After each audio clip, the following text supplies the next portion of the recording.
شركات النظافة من 4 أيام أعلنت على جروبات الفلكي إنها انسحبت من منطقة الفلكي. معرفش انسحبت من اسكندرية كلها ولا لأ، ولا منطقة الفلكي بس، علشان البنزين غلي والفلوس اللي بتاخدها ما بتغطيش مصاريف العمال والبنزين دي العربية الخاصة.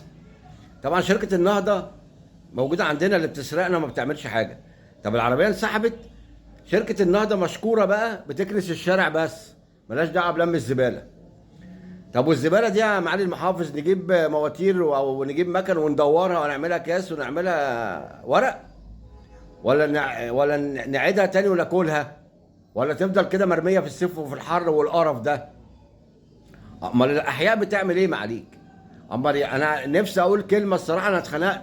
هو انتوا قاعدين على كراسيكم بتقبضوا مرتبات، مش قاعدين ببلاش وما بتشتغلوش؟ طب احنا نعمل ايه؟ ما مرتباتكم دي من جيبنا، احنا اللي بندفع مرتبات سعادتكم، وسعادتكم ما بتشتغلوش. طب الزباله هتملى منطقه الفلكه على العيد، يا ريت سعادتك تتصرف او حد يبلغك اللي انا بقوله وتتصرف، عشان احنا بقى عايشين في قرف في اسكندريه.